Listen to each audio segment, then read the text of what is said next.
नहमदुहु व नस्तईनुहु व नस्तगफिरुहु व नु'मिनु बिही व नतवक्कलु अलैहि व नऊज़ु बिल्लाहि मिन शुरूरि अनफुसिना व मिन सय्यिआति अमालिना। मन यहदिहिल्लाहु फला मुदिल्ल लहु व मन युद्लिलहु फला हादिय लहु व नशहदु अल्ला इलाहा इल्लल्लाहु वहदहु ला शरीक लहु व नशहदु अन्न सय्यदना व मौलाना मुहम्मदन अब्दुहु व रसूलुहु। अम्मा बअद फ़अऊज़ु बिल्लाहि मिनश शैतानिर रजीम। बिस्मिल्लाहिर रहमानिर रहीम। या अय्युहल्लज़ीना आमनुत्तक़ुल्लाह व कूनू मअस्सादिक़ीन। आमन्तु बिल्लाहि सदक़ल्लाहु मौलानल अज़ीम व सदक़ रसूलुहुन नबियुल करीम व नहनु अला मा क़ाल मिनश शाहिदीन व शाकिरीन वल्हम्दुलिल्लाहि रब्बिल आलमीन। कमा क़ाल अल्लाहु तबारक व तआला फ़ी अज़मति शान हबीबिहि इन्नल्लाह व मलाइकतहु युसल्लूना अलन नबी या अय्युहल्लज़ीना आमनू सल्लु अलैहि व सल्लिमू तस्लीमा। अल्लाहुम्मा सल्लि अला सय्यिदना मौलाना मुहम्मदिन व अला आलि सय्यिदना मौलाना मुहम्मदिन व बारिक व सल्लिम सलातन व सलामन अलैका या रसूलल्लाह। सलातन व सलामन अलैका या हबीबल्लाह।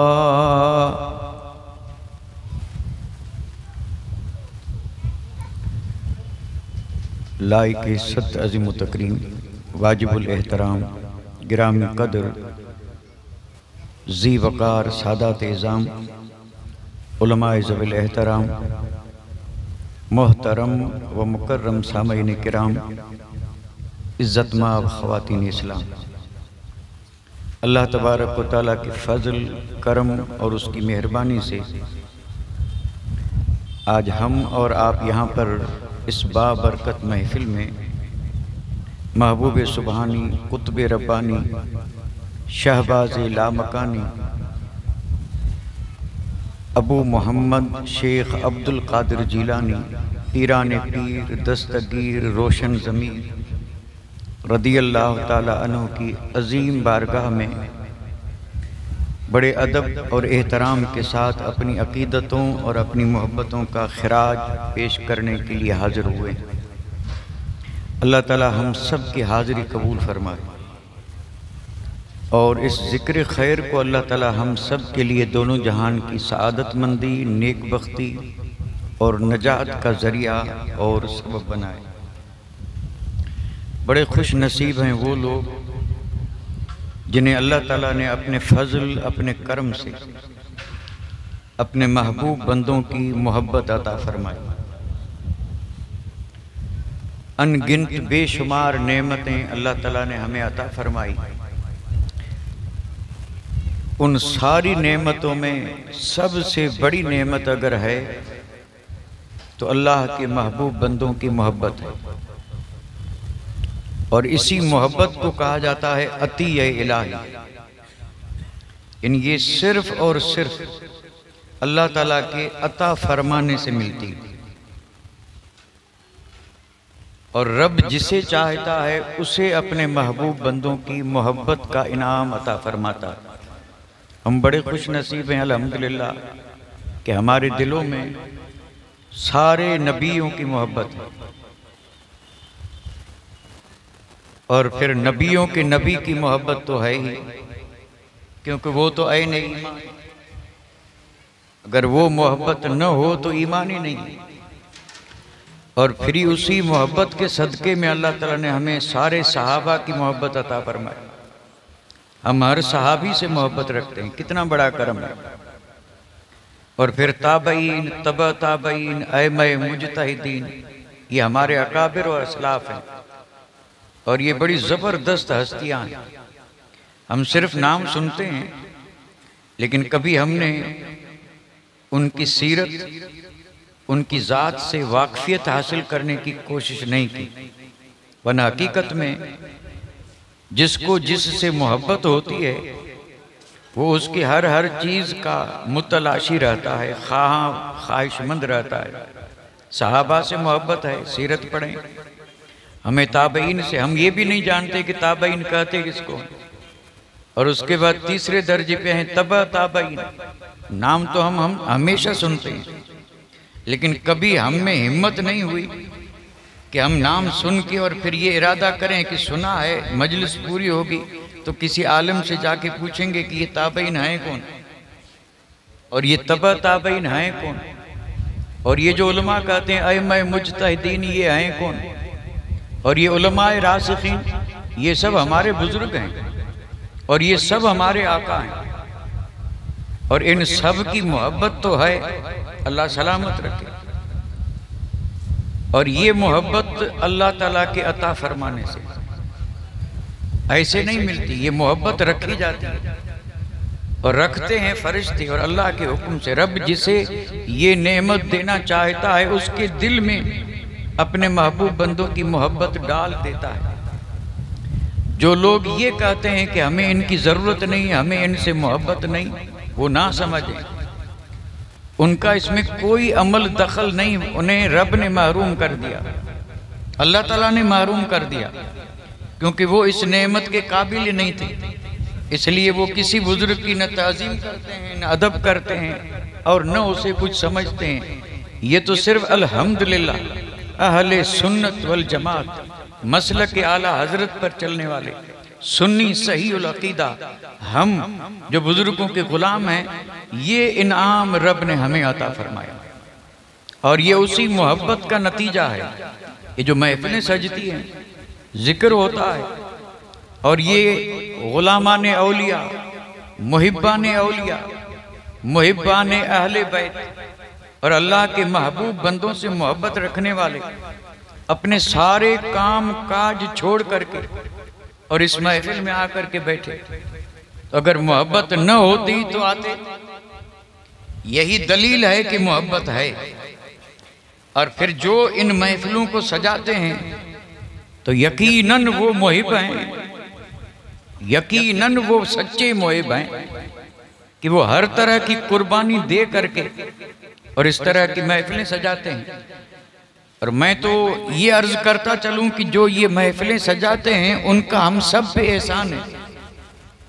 हम उनका भी हम शुक्र अदा करते हैं कि अगर वो महफिल न सजाते तो न आप आते, न मैं आता, और न ये महफिल सजती और न ये जिक्र होता। तो जब उन्होंने हर तरह की कुर्बानी दे करके और इस महफिल को सजाया है, तब हम इस महफिल में शरीक हुए हैं और अल्लाह सब की शिरकत कबूल फरमाए।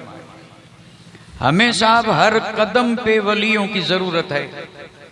यहाँ भी ज़रूरत है, कब्र में भी और हशर में भी।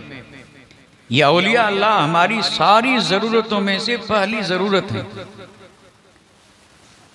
और एक बात मैं अर्ज करता चलूं, तमहीद के तौर पे नहीं बल्कि एक हकीकत के तौर पे, ये आलम आलम असबाब है। यहाँ कोई काम बगैर सबब के नहीं होता। तफसील की कोई ज़रूरत नहीं है कहीं कोई काम जो बगैर सबब के हो। इन्नल्लाह अला कुल्ली शैइन कदीर, अल्लाह ताला तो हर चाहे पर कादिर है। कुन फयकुन, लेकिन नहीं, ये आलम आलम असबाब है। ये आलम आलम अमर नहीं है, आलम असबाब है। ये जहान एक अदना चीज से लेकर के आला चीज तक आप देखेंगे तो उसके लिए कोई न कोई सबब और जरिया जरूर होगा। क्या अल्लाह ताला इस बात पर कादिर नहीं कि बगैर बादल के मींह बरसा दे? भाई अल्लाह ताला क्या इस पर कादिर नहीं कि बादल भी न हो, बिजली भी न चमके, गरज भी न हो और मींह बरसे? बेशक अल्लाह इस पे कादिर है, लेकिन अल्लाह ताला ने इसी बारिश को बादलों से लगा लिया। यानी बादल सबब बनते हैं तो बारिश होती है। अल्लाह ताला इस बात पर कादिर है कि इंसान को बगैर माँ बाप के पैदा करे, और किया भी है। कहीं बगैर माँ के, कहीं बगैर बाप के, और कहीं न माँ है न बाप है। तो अल्लाह ताला तो कादिर है, लेकिन चूंकि मशीयत इलाही है, ये जग जो है ये आलम असबाब है। यहाँ हर चीज किसी न किसी सबब से हमें मुयस्सर होती है, मकसद हासिल होता है सबब से। अब मैं एक सवाल कर रहा हूं और बड़ा अहम सवाल है। अलग अलग काम होते हैं और अलग अलग उसके सबब होते हैं। अब हमें किसी काम को करना है तो जो पहले आसान सबब होगा उसी को इस्तेमाल करेंगे, फिर आगे बढ़ते जाएंगे बढ़ते जाएंगे। अब मेरा सवाल आपसे ये है कि जहां असबाब खत्म हो जाए, सारे सबब खत्म हो गए, कोई जाहिरी सबब नहीं है, तो इन सारे असबाब में सब के आखिर में सबब कौन सा है? ये है मेरा सवाल। और अगर न समझे हो तो जरा तफसील बता दूं। क्योंकि आजकल जैसे हर चीज में तरक्की है ना, वैसे बीमारियों में भी तरक्की है। बीमारियों की भी कोई कमी नहीं है। अब बीमारी अगर अल्लाह बचाए, अल्लाह महफूज रखे हर एक को, छोटी मोटी हर बीमारी से रब बचाए, और जो बीमार हैं अल्लाह उन्हें गौसे आजम महबूब सुबानी के तवस्सुल में यानी शिफाए कामिला और आजिला अता फरमाए। अच्छा, बीमार हुआ, अब इसको शिफा चाहिए, तो सबब बना दिया रब ने कि इसको दवा को। अब ये गया डॉक्टर के पास, क्योंकि जो इसकी नजर में सबब था वो यही था कि ये दवा देगा। उसने कहा भाई तेरी इस बीमारी का मेरे पास इलाज नहीं है, तो आगे जा। अब वो आगे कहाँ तक जाएगा? हम अगर अपने इस इलाके की बात करें तो यहाँ से वो भेजेगा राजकोट, राजकोट वाले भेजेंगे अहमदाबाद, अहमदाबाद वाले भेजेंगे बंबई। ये सब असबाब हैं। और अगर दम है तो फिर कहेंगे यहाँ इसका इलाज नहीं है, विलायत चला जा, अमेरिका चला जा। गया अमेरिका, अमेरिका वालों ने कह दिया कि अब तेरा इलाज, तो ये तो सारे असबाब खत्म हुए। अब तो कोई नहीं है कि जो ये कहे कि अब वहां जा, अब कहां जाएगा? अब ये कहां जाए? क्योंकि आलम तो आलम असबाब है ना, इसको तो जो चीज मिलेगी सबब से मिलेगी। ये सारे सबब तो खत्म हो गए, अब कहां जाएगा? तो अल्हम्दुलिल्लाह हम अहले सुन्नत व जमात कुरान और हदीस की रोशनी में इसका जवाब देते हैं कि आलम आलम असबाब है। जहां सारे सबब खत्म हो जाएं वहां वली सबब बनता है, वहां अल्लाह का वली सबब बनता है। ये सारे असबाब में आखिरी सबब है। इसलिए रब ने इंसानों को ज़हनी ऐसा दिया है। बहुत कम हैं जो पहले यहाँ जाते हैं, पहले दर दर भटक के, और फिर जब सारे सबब खत्म हो जाते हैं तो या तो अजमेर नजर आते हैं, या बगदाद नजर आते हैं, या लूनी शरीफ नजर आते हैं, या मुंद्रा नजर आते हैं। तो बिल्कुल यकीनी बात है ये आलम असबाब है। और जहाँ सारे सबब खत्म हो जाएं वहाँ आखिर में जो सबब है वो ज़ात है वली की, सुभान अल्लाह। और ये सबब इतना मुअस्सिर है कि अगर अल्लाह की दरबार में कोई वली हाथ उठा के और दुआ कर दे तो मुर्दा भी जिंदा हो जाए। शिफा तो खैर कोई बड़ी बात नहीं है। अगर कोई मकाम विलायत पे फायज वली गौसे आजम के फैज़ करम से अगर ये कहे कि मुर्दे को जिंदा कर दे तो मुर्दा भी जिंदा हो जाए। गौसे आजम ने मुर्दे जिंदे किए थे कि नहीं? नहीं किए थे। अब मैं कोई करामतें और वाकयात सुनाना नहीं चाहता, क्योंकि अल्हम्दुलिल्लाह हमेशा, और अगर आप चाहें तो मेरे लिए तो बहुत आसानी होगी, बहुत आसानी होगी। और इतनी आसानी की मत पूछें, आप चाहें तो आपका ये वक्त जो है गौसे आजम की सिर्फ एक वाक़े से पूरा कर दो, तो ईमान ताज़ा हो जाए। हो सकता है कुछ लोग ये सोचते हों कि जिक्र गौसे आजम का करना चाहिए, और ये इधर उधर की बात, ये उधर उधर की बातें नहीं है, ये असल बुनियादी बातें हैं, समझने की बातें हैं। अल्लाह तौफीक अता फरमाए। तो औलिया अल्लाह की जात जरूरी इसलिए है कि ये हमारे लिए आखिरी सब है या नहीं। बारिश नहीं हो रही है, कहां जाएंगे भाई? बारिश नहीं हो रही है, दुआ मांगनी है, कहां जाएंगे? मस्जिद में मांगी, घर में सारे जमा होकर के दुआ मांगी, लेकिन फिर भी नहीं हो रही है, तो कहेंगे अब चलो किसी वली की दरबार में। आए कि नहीं आए भाई? हम तो चीज क्या है, ये बड़े बड़े जो है ना, बड़े बड़े जो कभी भी औलिया की दरबार में नजर नहीं आते, वो भी जब फंसते हैं तो फिर वो भी वली के दरबार में नजर आते हैं। पहले तो दर दर भीख मांगते हैं, और जब देखते हैं कि कुर्सी खतरे में है तो चादर लेके और अजमेर में नजर आते हैं। क्यों नजर आते हैं? वो भी ये मानते हैं कि अब इसके सिवा और कोई सबब और जरिया नहीं है, और ये आखिरी से अगर यहाँ से मिला तो मिले, और अगर यहाँ महरूम तो फिर कहीं भी माला माल हो ही नहीं सकते। इसलिए अल्हम्दुलिल्लाह हम बड़े खुश नसीब हैं कि हम बेसहारा नहीं हैं। अगर सारे सहारे खत्म हो जाएं तो हमारे पास शहनशाह बगदाद का सहारा मौजूद है। मोमिन चाहे जहां रहे, चाहे जिस मुल्क में रहे, चाहे जिस हाल में रहे, अगर कोई तकलीफ है तो अल्लाह ताला ने हुजूर के सदके में उसे ऐसा गौस दिया है कि जो जहां से फरियाद करे गौसे आजम सुनते भी हैं और उसकी फरियाद को पहुंचते भी हैं। गौसे आजम का माना यही है। गौस माना फरियाद सुनने वाला, फरियाद रस, यानी एक आदमी ने फरियाद की और फौरन उसकी फरियाद को, आज कोई फरियाद सुन रहा है, ये ज़िम्न में एक सवाल आ गया, आज कोई है जो किसी की फरियाद सुने? क्योंकि फरियाद तो वहां सुनी जाती है जहां अदल हो, और जहां जुल्म ही जुल्म हो तो वहां फरियाद कौन सुनेगा? कोई फरियाद सुनने वाला नहीं है। लेकिन हम हैं खुश नसीब कि कोई सुने न सुने, हमारे पास सिर्फ फरियाद रस ही नहीं बल्कि गौसे आजम जितने भी मदद करने वाले हैं उनमें सबसे बड़ा मदद करने वाला मुहियुद्दीन जिलानी है। यानी फरियाद करने का सलीका आना चाहिए, और फरियाद जो है वो क्या हो? शरीयत के दायरे में हो, और फिर जैसे कि हुक्म है वैसे कोई फरियाद करके देखे, फिर गौसे आजम मदद फरमाते, आज भी मदद फरमा रहे हैं पूरी दुनिया में, हफ्त अकलीम में, सिर्फ हमारे ही नहीं बल्कि पूरी दुनिया में। जब भी कहीं भी किसी के सारे सबब खत्म हो गए और उसने आंख बंद करके, और फिर एक बात अर्ज करूं, एक नमाज है जिसका नाम है सलात गौसिया। सलात माना नमाज है ना, जैसे जोहर की नमाज, असर की नमाज, फजर की नमाज, नमाजें। इसी तरह कुछ नमाजें ऐसी हैं कि जिनके अजीब व गरीब नाम है। एक है नमाज कज़ाए हाजात के लिए, ये नमाज है। और इसी तरह एक है नमाज गौसे आजम से, यानी फरियाद करके और फिर उनसे मदद मिलने के लिए एक पूरी नमाज है, तरीका है पूरा। लेकिन हमने कभी उस तरीके को किसी से पूछा?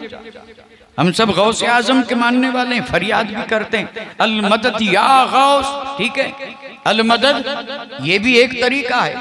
सुने उनकी मर्जी, न सुने उनकी मर्जी, लेकिन एक तरीका ये है कि पहले नफल पढ़ें। पहले क्या करें? नफल पढ़ें, मगरिब के बाद पढ़ें, और फिर बगदाद की तरफ रुख करके और फिर 11 कदम उठाएं। 11वीं वाले की दरबार में पहुंचने के लिए 11 कदम, यहां से हम 11 कदम उठाएंगे बगदाद पहुंच जाएंगे। लेकिन ये 11 कदम उठवा करके बताया जा रहा है कि बगदाद वाला तेरी हैसियत ही ऐसी, वो तो और ज्यादा करीब है, लेकिन तुझ जैसे से भी सिर्फ 11 कदम ही दूर है। जरा तू 11 कदम उठा के पुकार के देख, और फिर जैसे पुकारने का हक है पुकार के देख फरियाद रसी करते हैं या नहीं। हर चीज के लिए तरीका है, और तरीके पे जब हो तो वो काम मुकम्मल भी होता है, ज़ूद असर भी होता है। अल्लाह ताला हमें औलिया अल्लाह की तालीमात पर अमल करने की तौफीक अता फरमाए, और जो हम नहीं जानते हैं, जो जानते हैं उनसे पूछने की तौफीक अता फरमाए। कुरान मजीद की एक आयत है जिसमें रब ने हुक्म दिया फसअलू अहल ज़िक्र इन कुंतुम ला तालमून। अगर तुम नहीं जानते हो तो हाथ पे हाथ धरे बैठे मत रहो। जैसे दुनियावी कामकाज के लिए मेहनत मुशक्कत उठाते हो, इसी तरह अगर कोई चीज दीन की नहीं जानते हो तो जो जानता है उससे जाके पूछो। ये हुक्म यानी कुरान मजीद में पूछो हुक्म है या नहीं। अब अगर हम अपने आप से पूछें कि हमने पूछा किसी से, कुरान तो ये कह रहा है पूछो, और हम तो पूछने में आर महसूस कर रहे हैं कि हम बड़े हैं भाई, हम अरबपति खरबपति करोड़पति, हम तो इंपोर्टेड गाड़ी वाले, महल वाले, बंगले वाले, और ये फकीर आदमी जिसके हाथ में कुछ नहीं, इससे जाकर के पूछें। हैरत की बात है, तेरे पास सब कुछ है लेकिन जानकारी नहीं है, इसलिए जिसके पास जानकारी है उससे जाकर के पूछ कि मुझे ये हाजत पेश आई है और मुझे दरबार गौसियत में अरीजा पेश करना है, फरियाद रखनी है। जानने वाले जरा बता कि मैं ये फरियाद वहाँ कैसे पेश करूं और मदद कैसे होगी। तो इंशाअल्लाह अगर कोई गौस का दीवाना है तो वो तरीका बता देगा। कोई भी हाजत हो छोटी या बड़ी, लेकिन होनी चाहिए जायज, फिर उसके बताए हुए तरीके पर आप गौसे आजम से मदद मांगे, इंशाअल्लाह देर भी नहीं लगेगी, शहनशाह बगदाद मदद फरमाएंगे और हाजत पूरी हो जाएगी। हमें जरूरत है साहब, आज भी है। औलिया अल्लाह की दो लफ्ज ले रहा हूं, एक है रहमत और एक है बरकत। है कोई जो ये कहे कि मुझे रहमत की जरूरत नहीं? है कोई? या कोई है जो ये कहे कि मुझे बरकत की जरूरत नहीं? सब मोहताज हैं, सबको जरूरत है, और हर लम्हा हर घड़ी जरूरत है, हर लम्हा हर घड़ी जरूरत है, क्योंकि बगैर अल्लाह ताला की रहमत के हम एक सांस भी नहीं ले सकते। रहमत की भी जरूरत है और बरकत की भी जरूरत है। अब ये रहमत कहाँ मिले और बरकत कहाँ मिले, सवाल ये है। जरूरत है भाई, हमें दुनिया की किसी चीज की जरूरत होगी तो जो चीज जहां मिलती होगी वहीं न जाएंगे। अगर सोने की चीज चाहिए तो लोहार के पास थोड़े जाएंगे, सुनार के पास जाएंगे, और अगर लोहे की चीज है तो लोहार के पास जाएंगे, मिट्टी की चीज है तो मिट्टी वाले के, कपड़े तो कपड़े, जिसकी जो जहां वहीं तो जाएंगे। तो हमें जरूरत रहमत की है और हमें जरूरत बरकत की है, तो रहमत कहाँ मिलेगी? तो कुरान मजीद ने फरमाया इन्न रहमतुल्लाह करीबुम मिनल मुहसिनीन, अल्लाह की रहमत अल्लाह के वलियों के पास है। जो मुहसिनीन है अल्लाह की रहमत उनके पास है, लिहाजा अगर रहमत चाहिए तो जाओ उनके पास। और इसी को तो कुरान मजीद ने कहा कुनू मा सादिकीन, ये जो मुहसिनीन हैं यही सादिकीन हैं, इनके साथ हो जाओ, फिर देखो रहमतें ही रहमतें हैं और बरकतें ही बरकतें हैं। खुद कुरान मजीद से साबित है, जहां वलियों का जिक्र होता है रहमत बरसती है कि नहीं। और मुझे मुकम्मल यकीन है इस महफिल में बैठने वाला हर गौसे आजम का दीवाना, चाहे छोटा हो या बड़ा, हर दीवाना ये जानता है कि जहां वलियों का जिक्र होता है वहां क्या होता है? रहमत बरसती। और हदीस से साबित है, बिल्कुल हदीस से साबित है, जहां वलियों का जिक्र हो वहां रहमत बरसती है। आप अंदाजा फरमाएं, जहां जिक्र हो वहां रहमत बरसे, और जहां खुद वली बैठा हो तो क्या वहां रहमत नहीं बरसेगी? क्या उसके पास वहां रहमत के खजाने नहीं होंगे? अब वली चाहे जमीन पर हो या जमीन में हो, वली वली है, वली हर हाल में वली है, कोई फर्क नहीं पड़ता। और हमारे बुजुर्गों ने तो ये फरमाया कि अगर वाकई कामिल वली है तो जिंदगी में उसका फैज जो होता है, उसकी अताएं जो होती हैं, उसकी तरफ दरबार से मिलने वाली रहमतें जिंदगी में जो होती हैं, विसाल के बाद वो डबल हो जाती हैं। उसमें कमी नहीं आती, विसाल के बाद उसमें इजाफा हो जाता है। और ये भी दलाइल से साबित किया है। कोई ये न समझे कि ये अल्लाह के वली थे, जब तक हयात थे तो उनका फैज मिलता था। नहीं, हयात थे तो समंदर था, और अब जब वो विसाल कर गए तो ये बहरे बेकनार बन के और दुनिया को फैज बांट रहे हैं, और कयामत तक बांटते, डबल और डबल से भी ज्यादा।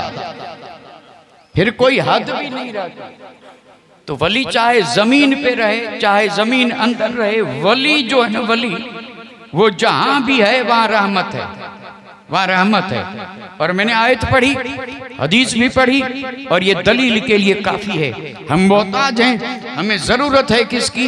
रहमत की। ढूंढें किसी कामिल वली को। मैं जुमला बोल रहा हूं, ये सोच समझ के बोल रहा हूं, ढूंढें, क्योंकि वली ढूंढने से मिलता है, वली ढूंढने से। और कई बुजुर्गों ने 20-20 बरस ढूंढा तब जाके मिले।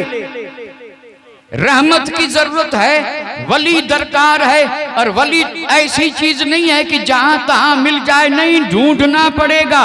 20-20 बरस ढूंढा, परखा, जांच की, कुरान और हदीस की रोशनी में उसको पैर से लेके सर तक पूरा जायजा लेके, और फिर इम्तिहान भी लेके, उसके बाद जब यकीन हुआ कि वली है, तब जाके करीब बैठा कि अब मुझे रहमत चाहिए। हमने कभी ढूंढा वली? मुझे हक तो नहीं है, लेकिन माजरत के साथ आपसे माफी चाहते हुए मुझे सवाल नहीं करना था और मैंने कर दिया। रहमत की जरूरत है, हमने कभी ढूंढा? नहीं ढूंढा। और अगर हमें कोई मिला है तो वो खुद आके हमारे पास मिला या हम उसके पास गए? ये सवालात मेरे जो है ना काबिल गौर हैं। हुक्म तो ये है कि तुम ढूंढो, और यहां जो हमें ढूंढ रहा है, अब उसको क्या कहेंगे? वली तो वो होता है जिसे मोमिन ढूंढे, और जो मोमिनों को ढूंढे क्या वली होगा? सवाल ही पैदा नहीं होता। वली जहां है वहीं रहमत है। और फिर एक बात अर्ज कर दूं, कुरान से साबित है कि जहां वली का मजार है वहां बरकत है। जहां वली का मजार है वहीं बरकत है। इसलिए अगर बरकतें देखनी हो तो अल्लाह तौफीक दे, बगदाद जाना नसीब हो तो वहां जाके देखें, अजमेर जाके देखें, और जहां जहां पर भी कामिल वली आराम फरमाए वहां जाकर के जरा जायजा लें कि वहां बरकतें हैं या नहीं। और वहां फिर बरकतें मांगने वालों को बरकतें मिलती हैं या नहीं, कुरान से साबित है। वली जहां वली वहां रहमत, और जहां वली का मजार वहां बरकत। मेराज का जिक्र तो सुना होगा, लेकिन ये इस वक्त नहीं होता, ये होता है रजब के महीने में। और मेराज का जिक्र कुरान पाक में भी है। सुभान अल्लाह। 15वां पारा, रब ने इरशाद फरमाया, सुभान अल्लज़ी असरा बिअब्दिही लैलन मिनल मस्जिदिल हराम इलल मस्जिदिल अक्सा। पाक है वो जात जिसने सैर कराई अपने बंदे को मस्जिद हराम से मस्जिद अक्सा तक। अब मस्जिद अक्सा की बात आई तो रब ने फरमाया अल्लज़ी, कौन सी मस्जिद अक्सा? तो रब ने फरमाया वो बारकना हौलहू, वो मस्जिद के जिसके इर्दा गिर्द हमने बरकतें रखी। पहचान क्या करवाई गई? ये नहीं कि हजरत सुलेमान ने तामीर किया और फिर उसकी तामीर कैसे की, मुकम्मल ये नहीं, कहाँ है, किस शक्ल में नहीं। अल्लाजी बारकना, पहचान ये है कि ये वो मस्जिद है कि जिसके इर्दा गिर्द बरकत। हम तो समझते थे कि मस्जिद में बरकत है, मस्जिद में रहमत है, लेकिन कुरान कह रहा है कि अंदर तो है ही, लेकिन ये ऐसी मस्जिद है कि इसके चारों तरफ बरकत है। अब कुरान ने तो ये कह दिया, अब इसका खुलासा कौन बताएगा? मुफस्सिरीन कराम ने बताया। वो फरमाते हैं कि इस मस्जिद के चारों तरफ जो बरकत है वो बरकत सुलहा अंबिया की, कब्रों के जरिए है कि इस मस्जिद के चारों तरफ नबियों की वलियों की कब्रें हैं, और जहां नबियों की वलियों की कब्रें होती हैं वहां बरकत ही बरकत होती है। तो नतीजा क्या निकला कि बरकत भी इनके दर पे है और रहमत भी इनके, किसके दर पे? वलियों के। अब मैं आ रहा हूं असल बात की तरफ, बुनियादी बात। रहमत भी वलियों के पास, बरकत भी इनके पास। इनके पास कहां से आई? भी सवाल तो हो सकता है कि नहीं। सारे वली, मैं लफ्ज बोल रहा हूं सारे वली, लेकिन क्या हम में सब समझ सकेंगे कि सारे वली कौन है? सारे वली, क्योंकि वली जो है ना उनके दर्जे हैं, दर्जे हैं, और ये दर्जे कुर्बे इलाही की वजह से हैं। जो रब से जितना ज्यादा करीब उतना बड़ा वली, और जो उसके पीछे है उसका दर्जा बाद में, जो उसके पीछे हैं सब करीब, लेकिन चूंकि कुर्ब में फर्क है इसलिए आप देखेंगे गौस, कुतुब, अब्दाल, औताद, नुकबा, नुजबा, अफराद, अनगिनत बेशुमार औलिया अल्लाह की ये बड़ी बड़ी किस्में हैं। फिर आम वलियों के दर्जे जुदा हैं। वली माना वो जो अल्लाह के करीब, वली माना जो अल्लाह के। अब ये कुर्ब को हम क्या समझें? बंदा और अल्लाह के करीब कैसे करीब है हम नहीं बता सकते। ये कुर्ब कैसे मिला ये तो जरूर बता सकते हैं कि ये फर्ज अदा करने के बाद नफल पे नफल पढ़ता चला गया और कुर्ब भी बढ़ता चला गया, यहां तक कि पहुंच गया अल्लाह के करीब। जो करीब गया वो वली बना, और करीब गया नफल से। और नफल तब काम देगा जब पहले क्या हो, सुन्नत, वाजिब, फर्ज सब हो। ये सब अदा करके फिर रात रात भर जाग के नफल पढ़ता रहा और आगे बढ़ता रहा। अरबी में यतकर्रब जो है इसका माना ही यही होता है कि बंदा नफल पढ़ते पढ़ते करीब होता रहा, यहां तक कि उस मकाम पे पहुंचा कि रब ने उसे अपना महबूब बना लिया। रब ने अपना महबूब बना लिया। तो वली यानी रब के करीब। अब जो जितना करीब वो उतना बड़ा वली। एक मिसाल दूं, ये जो आप मेरे सामने बैठे हैं खुश नसीब, हकीकत में ईमान वाला खुश नसीब है, और वलियों का दीवाना खुश नसीब है। अल्लाह करे सब खुश बख्त रहें, खुश नसीब रहें और इसकी हिफाजत करें। ये बड़ी नेमत है जो रब ने दी। खुश नसीब बैठे हैं, गौसे आजम के दीवाने बैठे हैं, औलिया अल्लाह अहल बैत के चाहने वाले बैठे हैं। आप मुझसे करीब हैं कि नहीं? ये सारा मजमा मुझसे करीब है या दूर है? नजदीक है ना? अच्छा नजदीक तो है, लेकिन जो साहब बिल्कुल मेरे सामने बैठे हैं ये, और जो साहब बिल्कुल आखिर में बैठे हैं, मेरे नजदीकी में इन दोनों में फर्क है या नहीं? वैसे तो नजदीक हैं, लेकिन देखा जाए तो ये ज्यादा नजदीक हैं, और जो पीछे बैठा वो बहुत ज्यादा दूर है, और है वो भी नजदीक। इनके पीछे वो भी नजदीक, इनके पीछे वो भी मुझसे नजदीक। अब वलियों का मामला यही है, जो अल्लाह से जितना करीब हो उतना बड़ा वली, और जो उसके बाद है फिर उसका दर्जा उस हिसाब से। और फिर जो आम वली हैं तो रब के करीब, महफिल में वो भी हैं लेकिन हैं पीछे, और जो बैठे हैं आगे वो बड़े हैं, और जो उनसे आगे बैठा है वो सबसे बड़ा है, वो सबसे बड़ा है। उम्मत मोहम्मदी सल्लल्लाहु अलैहि वसल्लम में जितने भी वली हैं, चाहे कुतुब हों, चाहे गौस हों, चाहे अब्दाल हों, चाहे बुदला हों, चाहे नुकबा हों, चाहे नुजबा हों, चाहे अफराद हों, चाहे आम वली हों, वलियों के मजमे में जो सबसे आगे रब के करीब है उसी का नाम महबूबे सुबहानी है।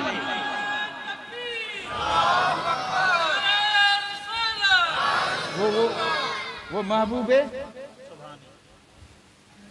रब है, रब की जात है, और महबूबे सुबहानी है। सारे वली पीछे हैं, सारे वली।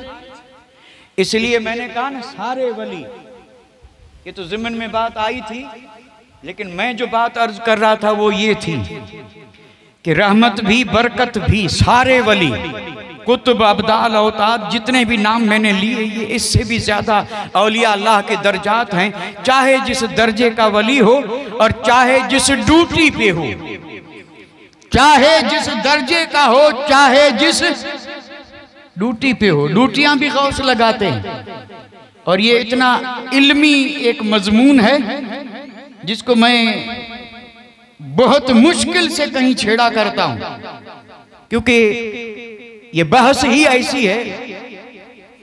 जितने वली ड्यूटी पर हैं, जितने वली, इनको ड्यूटियां देने वाली जात गौसे आजम की जात है।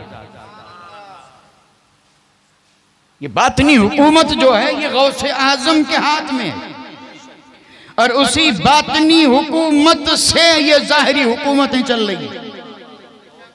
जाहिरी हुकूमतें चल जरूर रही हैं, लेकिन जैसे जिस्म खा रहा है, पी रहा है, देख रहा है, सुन रहा है, चल फिर रहा है, कमाल जिस्म का नहीं, कमाल जो अंदर जान है इसका है। इसी तरह सारी हुकूमतें जिस्म हैं और उसमें जान जो है वो जान किसके हाथ में है? औलिया अल्लाह के हाथ में। और बातनी हुकूमत जो है वो गोया इनकी जान है और उसी बातनी हुकूमत के शहनशाह शाह बगदाद।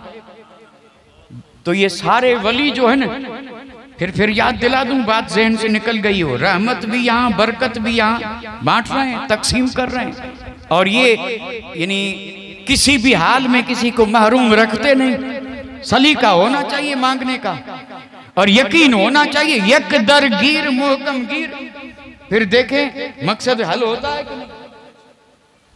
हम जाते हैं किसी वली के पास, एक दिन गए, 2 दिन गए और फिर देखा नहीं यहाँ काम नहीं बनेगा, चलो दूसरे के पास।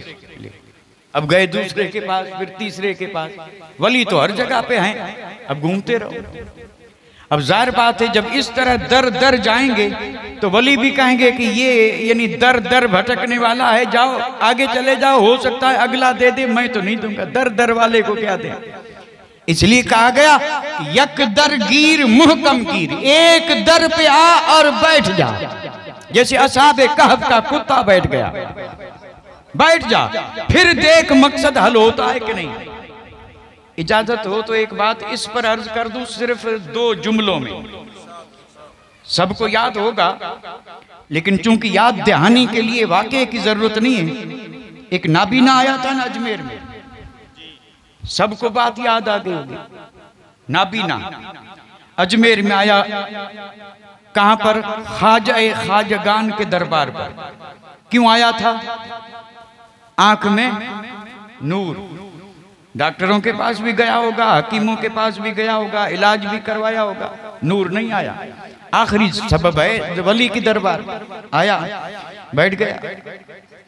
अब एक तो नाबीना और बैठा है ख्वाजा की दरबार में, तो जो भी आए वो कुछ न कुछ देता जाए। और ये नाबीना जो होते हैं ना, ये नोट पहचानने में बड़े माहिर हैं। हाँ, यो हाथ में लेते ही समझ जाते हैं कि ये 20 का है, 40, 50 का है, 100 का है, पहचान लेते। बड़े बड़े नोट आने लगे तो आंख वाले नूर वाली बात भूल गया और पड़ गया इस फसाद में। अब रोज आके बैठता और शाम को दोनों जेब भर के जाता। और अब फिर ज़हन में ख्याल आया कि रकम जमा हो रही है। रकम, ये जो मांगने वाले हैं ये लखपति होते हैं, लखपति। और पता तब चलता है जब मरते हैं और ये सारी रकम कमर से बंधी रहती है। अपने आप को कहते हैं हम भिखारी हैं, लखपति, हकीकत में। अब जब इस लालच में पड़ा बस बैठा है। और फिर कौन आया? औरंगजेब आलमगीर। इस बादशाह की भी शान अजीब है। उसको बैठे हुए देखा, कहा क्यों बैठे हो? कहा नूर चाहिए। कहा कब से बैठे हो? कहा कई दिन हो गए। उसने कहा ख्वाजा का दरबार है और ये बेचारा नूर के लिए आया और इतने दिन हुए बैठा है, नूर नहीं मिलता। फरमाया कमी इसमें है। बादशाह ने कहा सुन पहचान मैं कौन हूं? शहनशाह दिल्ली औरंगजेब हूं। कांप उठा। औरंगजेब ने कहा आया अभी हूं, सबको हटा दिया, तुझे नाबीना छोड़ समझ के छोड़ दिया, वरना हटो हटो करके सबको हटा दिया। खबरदार शहनशाह आ रहे हैं, तू नाबीना था बैठा है, मैं जा रहा हूं फातिहा पढ़ने, जितनी भी देर लगे सुन, फातिहा पढ़ के वापस आऊंगा, अगर आंख में नूर नहीं आया तो मेरी तलवार और तेरी गर्दन। और मैं अपनी बात से हटने वाला नहीं हूं, मैं जो कहता हूं कर देता हूं, कत्ल कर दूंगा अगर नूर नहीं आया। अब इसकी जान के लाले पड़े, और ये कोई अफसाना नहीं, हकीकत है। मांगे, मांगने के तरीके पे मांगे, यकीन के साथ मांगे। वली किसी को ना उम्मीद नहीं लौटाते, वो रब के महबूब हैं, और अल्लाह अपने महबूबों की बात को रद्द नहीं फरमाता, नहीं फरमाता। और अगर किस्मत में नबी लिखा हो तो वो इसी का वसीला देके कहते हैं कि मौला अगर नहीं देना था तो मुझे महबूब क्यों बनाया, महबूब बनाया है तो किस्मत बदलते, और जो ये मांगता है वो दे दे, ये महबूब हैं। अब जब बादशाह ने ये वार्निंग दी ना कि कत्ल कर दूंगा, अब इसने जो सा जान खतरे में है, और ये खतरा जब सर पे मंडलाता है तो फिर जो यकसुई हासिल होती है और जो तार और ये जो तलब सच्ची होती है, इसने सारे इरादे जो भूल गया, जान खतरे में थी, आंख बंद है, रो रहा है, और फिर अर्ज कर रहा है, ऐ मेरे ख्वाजा, ओ मेरे दाता, आया था नूर के लिए, जान खतरे में है, नूर तो नहीं मिला, जान जा रही है, मेहरबानी करें, करम फरमाएं। इतनी सच्ची अकीदत से सवाल किया, रोता रहा, मांगता रहा। बादशाह सलाम पढ़ के लौटा, हटो हटो की आवाजें आने लगी, और इसने सोचा बादशाह आ रहा है, आंसुओं से दामन तर था। बादशाह सामने आके खड़ा हुआ, इसने आंख खोली, कहा बादशाह सलामत, अस्सलाम अलैकुम। कहा नूर आ गया? हाँ आ गया। फरमाया क्यों? तो इसने कहा कि पहले तलब सच्ची नहीं थी, अब जब जान खतरे में हुई तो मैंने सच्चाई से मांगा, तो मेरे ख्वाजा ने दुआ की, और रब ने दुआ से नूर अता फरमा दिया। रब ने नूर, तो ये सारे वली जो हैं, ये हर चीज जो है इनके दर से मिल रही है, लेकिन सवाल मेरा अभी भी वहीं पर है, रहमत भी वहीं, बरकत इन्हें कहां से मिलती है? इन्हें भी कहीं से तो मिलती होगी ना। ये बड़ा अहम सवाल है।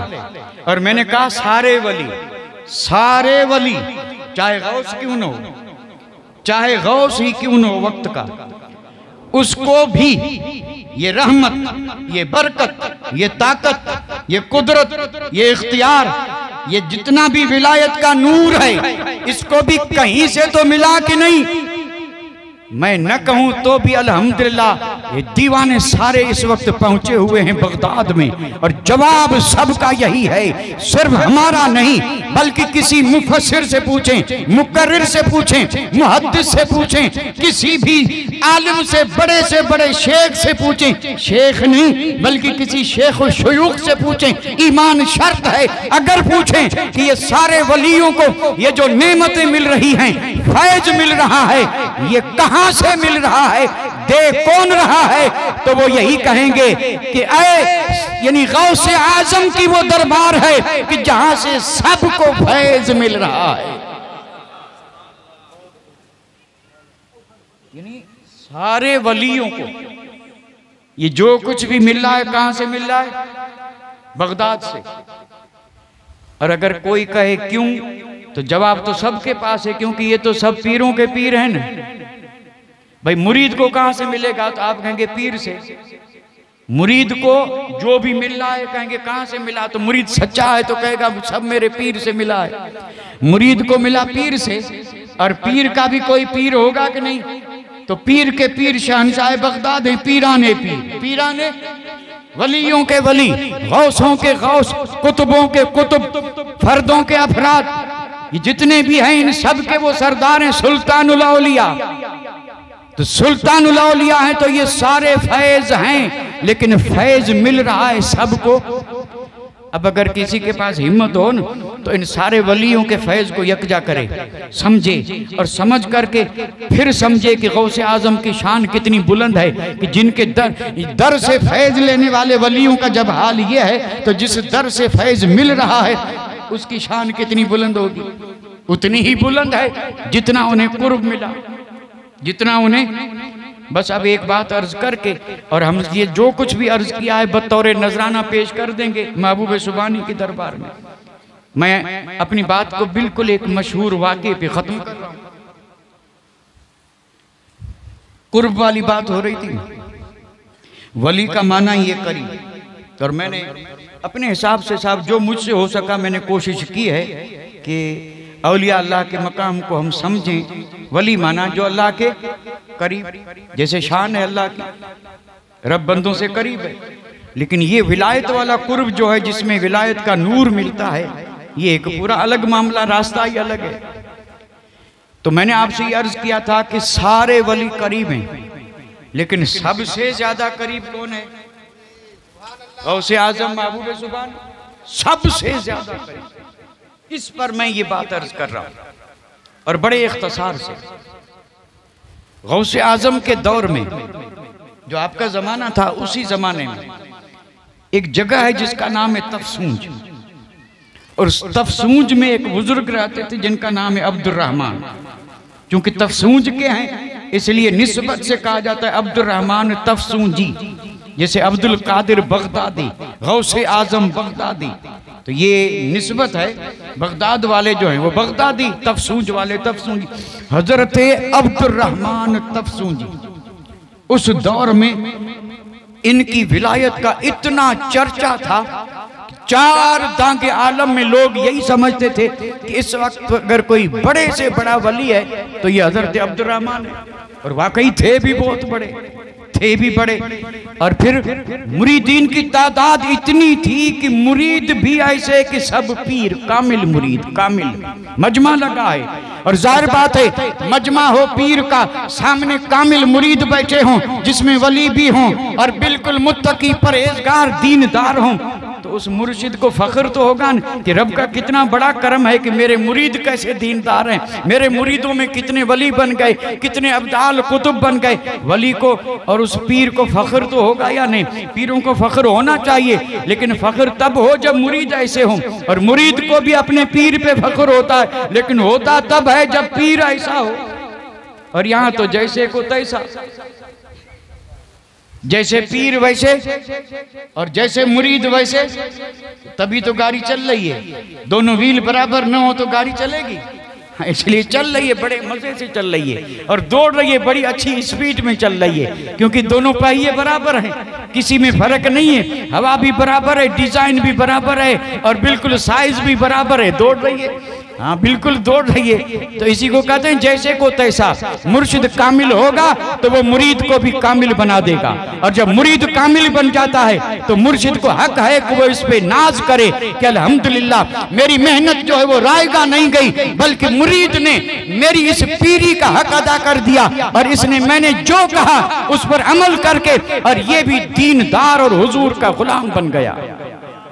ऐसे मुरीद थे अब्दुर्रहमान तफसूंजी रहमतुल्लाह अलैह के। मुरीदों का मजमा, उसमें वली भी हैं, आलिम भी हैं, शेख भी हैं। आपकी नजर गई मुरीदों पे और नजर गई तो बड़े खुश हुए और खुश होकर के आ गए विलायत के जोश में। विलायत जोश में आ गई। आपने जोश में आकर के ऐलान क्या किया था? आपने फरमाया कि मेरे मुरीदों तुम बड़े खुश नसीब हो। क्यों? तो कहने लगे आज आज सारे वलियों में मेरा मकाम वो है जो परिंदों में सारस का मकाम है। कुर्की का लफ्ज बोला है उन्होंने, कुर्की शतरमुर्ग भी बोलते हैं। हम तो शतरमुर्ग भी नहीं पहचानते, इसलिए मैंने ऐसे परिंदे का नाम लिया है जो परिंदा यहाँ पाया जाता है। ये यहाँ पे जिसको बोलते हैं ना फ्लेमिंगो, सुरखाब, सुरखाब, फ्लेमिंगो, कुर्की, ये समंदर पे कभी कभी झुंड के झुंड नजर आते हैं। टांगें भी लंबी, गर्दन भी लंबी। हमारे यहाँ पाए जाने वाले जितने परिंदे हैं उनके बीच में अगर इसको लाके बिठा दें तो ये सबसे ऊंचा और गर्दन ऊंची। हजरत अब्दुर्रहमान तफसूंजी ने कहा वली सब शान वाले हैं, लेकिन आज मैं सबसे ऊंचे मकाम पे हूं, मुझसे कोई बुलंद नहीं, मुझसे कोई दावा कर दिया। मुरीदीन जो बैठे थे वो तो खुश हो रहे थे कि हाँ बेशक सच्चे हैं, लेकिन उसमें एक शख्स बैठा था, नाम था अली। उन्होंने जब ये दावा सुना बर्दाश्त नहीं कर सके। भाई मुरीद जो कामिल हो वो कैसे बर्दाश्त कर सके कि ये ऐसी बात कर रहे हैं कि मुझसे कोई बड़ा नहीं। वो हजरत अली खड़े हो गए, मजमे के बीच में खड़े हुए। जलाल इतना था कि जिस्म पे जो जुब्बा था उसे उतार के फेंक दिया। अब जिस्म पे जुब्बा नहीं है, खड़े हैं। हजरत अब्दुर्रहमान तफसूजी से कह रहे हैं कि किबला, अगर आपका ये दावा है कि आपसे कोई बड़ा नहीं है तो ठीक है, अगर सच्चे हैं तो मसनद से नीचे आ जाएं, मुझसे आकर के कुश्ती करें। अगर आप जीत गए तो आप बड़े हैं, और अगर मैं जीत गया तो फिर ये मत कहना कि मुझसे बड़ा कोई नहीं। कैसा मुकाबला है साहब, कैसा चैलेंज है। हजरत अब्दुर्रहमान तफसूजी से वो कह रहे हैं कि आ जाएं मुकाबले में। मुरीदीन का बर्दाश्त कर सकते हैं, कोई मुर्शिद के लिए इस तरह का है। और वो हजारों की तादाद में उनके मुरीद थे, और ये तन्हा बीच में खड़े होकर के चैलेंज कर रहा है। आंखें फाड़ फाड़ के देखने लगे, और फिर करीब था कि खड़े हो जाएं और उनसे कुछ मुतालिबा भी कर बैठे। हजरत अब्दुर्रहमान तफसूजी ने जब उसके चैलेंज को सुना, गुस्से नहीं हुए, बल्कि आपने क्या किया, निगाह विलायत से जाहिर भी देखा, बातिन भी देखा, सर से लेके पैर तक देखा, देखते रहे, बार बार देखा, और देख करके मुरीदों से कहा बैठ जाओ, बैठ जाओ। तो मुरीदों ने कहा आखिर हुआ क्या, आप दावे तो कर रहे थे कि मैं बहुत बड़ा हूं, और ये कह रहे हैं कि मुकाबला, और आप कह रहे हैं बैठ जाओ, क्यों नहीं मुकाबला करते? तो आपने फरमाया तुम्हें खबर नहीं, मैंने विलायत के नूर से देखा है कि ये बंदा ऐसा है कि जिसके एक एक बाल से रहमत और बरकत निकल रही है, नूर फूट रहा है, बाल बाल में नूर फूट रहा है, सर से लेके पैर तक ये नूर ही नूर है, मैं इससे मुकाबला कैसे करूं, बैठ जाओ। सारे मुरीद जब बैठ गए तो हजरत अब्दुर्रहमान तफसूजी ने कहा, ओ खुदा के बंदे बता मुरीद किसका है? हजरत अब्दुर्रहमान तफसूजी ने ये नहीं बताया कि बता नाम क्या है, कहां से हो, किसके बेटे हो, किस नहीं, डायरेक्ट क्या पूछा, बता मुरीद किसका है। क्योंकि वो जानते थे कि मुरीद में जो कुछ भी होता है वो करम मुर्शिद का होता है, ये नूर भी किसी का दिया हुआ है और ये कमाल भी किसी का। फरमाया बता मुरीद किसका है? तो हजरत अली ने फरमाया कि मुरीद हूं शेख अब्दुल कादिर जीलानी का, शेख अब्दुल कादिर जीलानी का। हजरत अब्दुर्रहमान तफसूजी हैरत में पड़ गए। हैरत इसलिए थी कि ये इतना कामिल है और ये मुरीद है अब्दुल कादिर जीलानी का, और मैं आज तक नहीं जानता कि अब्दुल कादिर जीलानी है कौन। इतना बड़ा उसका मुरीद जब इस शान का है तो अब्दुल कादिर जीलानी का मकाम कितना होगा, और मुझे आज तक पता नहीं ये अब्दुल कादिर है कौन। हैरत में पड़ गए। लिहाजा दो मुरीदों को बुलाया और बुला करके कहा जाओ बगदाद, क्योंकि अब्दुल कादिर बगदाद में, जाओ बगदाद, मैं सवाल दे रहा हूं और अब्दुल कादिर से उसके जवाब ले आओ। अब सवाल क्या थे? शेख अब्दुर्रहमान तफसूजी ने कहा जाओ शेख अब्दुल कादिर जीलानी से जाके कहो क्या अब्दुल कादिर जीलानी मुझे 40 साल हुए, 40 साल हुए मैं अल्लाह की बारगाह में जाने वाली सीढ़ियों पे बैठा हूं। वो सीढ़ियां जिस पे वली आते और जाते हैं, हम क्या समझें कि ये सीढ़ी कौन सी, ये रास्ते कौन से। लेकिन अब्दुर्रहमान तफसूजी कहते हैं दुनिया भर के वली, कोई जा रहा है कोई आ रहा है, और ये जा रहे हैं रब की बारगाह में, और मैं उन सीढ़ियों पे उसी दरवाजे पे बैठा हूं जहां रब का कुर्ब मिलता है। 40 साल से बैठा हूं। दुनिया भर के वलियों को मैंने जाते भी देखा, आते भी देखा, लेकिन 40 साल हुए अब्दुल कादिर को न यहाँ से जाते देखा न आते देखा। और मकाम इतना बुलंद है, जरा अब्दुल कादिर से जाके पूछें कि तुम्हारा आना जाना कैसे है, मैंने तुझे देखा भी नहीं है, 40 साल से बैठा। अब ये सवाल लेके मुरीद चले यहां से तफसूज से, और महबूब सुबहानी है बगदाद में। आपने दो मुरीदों को बुलाया, फरमाया उन्हें तकलीफ क्यों दें। तफसूज से हजरत अब्दुर्रहमान ने 2 आदमियों को सवाल दे के भेजा है। आपने फरमाया मुरीदों मैं तुम्हें जवाब दे के भेज रहा हूं। और तुम यहाँ से जाओ, वो वहां से आ रहे हैं, फलां जगह पे मुलाकात होगी, उनसे कहना बगदाद जाने की जरूरत नहीं, शहनशाह बगदाद ने तुम्हारे मुर्शिद के सवालों के जवाब दे दिए, चलो वापस वहां चल करके और उनकी खिदमत में जवाब अर्ज कर देंगे, फिर पता चलेगा कि मेरे मुर्शिद अब्दुल कादिर हैं कौन। अब उधर से ये चले, इधर से ये चले, बीच में मुलाकात हुई और इन्होंने कहा चलो वापस, तो वापस चले। हजरत अब्दुर्रहमान की दरबार में जब पहुंचे तो गौसे आजम ने जवाब क्या दिया था कि अब्दुर्रहमान, आप ये कहते हैं कि 40 साल से उन सीढ़ियों पे बैठा हूं जहां से वली आते जाते हैं और आपको मैंने आते जाते नहीं देखा। तो गौसे आजम ने फरमाया कि मैं रब का महबूब हूं, सारे वलियों के जाने का रास्ता अलग एक है और तन्हा महबूब सुबहानी का रास्ता एक और अलग है। फरमाया अब्दुर्रहमान तफसूं जी, जिस राह से मैं जाता हूं उस राह से कोई जा नहीं सकता। और फिर आपने फरमाया कि तुम तो अभी बाहर दरवाजे पे बैठे हो और जो दरवाजे पे हो वो क्या जाने कि सहन में कौन है, और जो सहन में बैठा हो वो क्या जाने कि घर में कौन है, और जो घर में बैठा हो वो क्या जाने कि निहा खाने में कौन है। तुम्हें क्या खबर, तुम तो अभी दरवाजे पे हो और मैं वहां रहता हूं जिसको सिर कहा जाता है, वहां सिर्फ अब्दुल कादिर ही जा सकता है, किसी वली की मजाल नहीं कि वहां जा सके। अब बताइए कितना कुर्ब हुआ। इसी को महबूब सुबहानी अपने कसीदे में बयान करते हैं और आप फरमाते हैं मेरा मकाम तो मखदा है।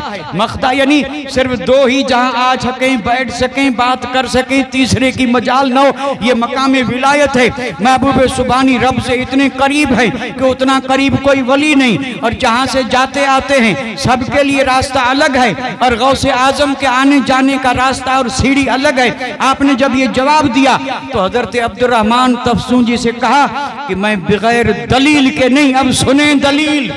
फरमाया अब्दुर्रहमान, फला महीना, फला तारीख, फला दिन, फलाने इतने वली तुम्हारे साथ थे और तुमने इतनी बंदगी की, रब को इतना राजी किया कि रब ने राजी होकर के तुम्हें दर्जात की बुलंदी दी, और तुम्हें जब तरक्की मिली तो उस तरक्की में तुम्हें रब की बारगाह से खिलतें मिली थी, और खिलत थी हरे रंग की और उस पर लिखा हुआ था सूरे इखलास। मिली थी या नहीं? अब्दुर्रहमान तफसूं जी ने कहा बेशक मिली थी, मैं अकेला नहीं, इतने वली थे, रब की बारगाह से हमारे लिए खिलतें आई थी।